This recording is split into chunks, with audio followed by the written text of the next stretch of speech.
കാലത്തിന്റെ കുത്തൊഴുക്കിൽ അടിതെറ്റിയ കുടുംബ ബന്ധങ്ങളുടെ നഷ്ടവസന്ത കാലഘട്ടത്തിലൂടെയാണ് നമ്മൾ കടന്നു പോകുന്നത്.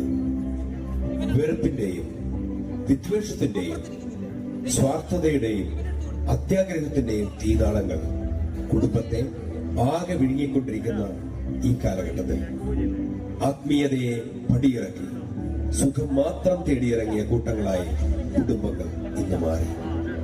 ഇന്റർനെറ്റും മൊബൈൽ ഫോൺ, വാട്സപ്പും ഫേസ്ബുക്കും ഒക്കെ കൂടപ്പിറപ്പുകളെ പോലെ കൂടെ കൂടിയപ്പോൾ കൂടെയുള്ളവരൊക്കെ അകലങ്ങളിലേക്കും അകലങ്ങളിലുള്ളവരെല്ലാം അടുത്തേക്കും ചേക്കേറിയപ്പോൾ വ്യക്തികൾ തിന്മകളിലേക്കും കുടുംബങ്ങൾ നാശങ്ങളിലേക്കും കൂപ്പുകുത്തി.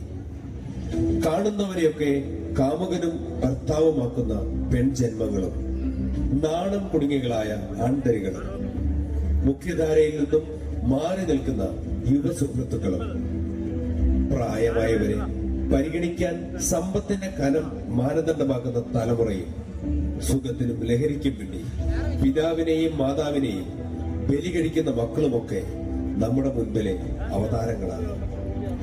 നല്ല കുടുംബങ്ങളാണ് നല്ല വ്യക്തികളെയും നല്ല സമൂഹത്തെയും സൃഷ്ടിക്കുന്നത്. നല്ല രാജ്യവും നല്ല ലോകവും നല്ല കുടുംബത്തിന്റെ സമ്മാനങ്ങളാണ്. ഇത് ഒരു ഉയർത്തെഴുന്നേൽപ്പിന്റെ സമയമാണ്.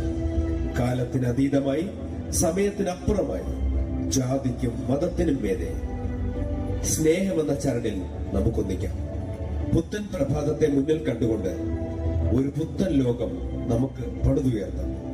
പുതിയൊരു പ്രകാശം ഇവിടെ പൊട്ടിവിടരട്ടെ. ഏവർക്കും മാരിവില്ലിലേക്ക് സ്വാഗതം, സുസ്വാഗതം.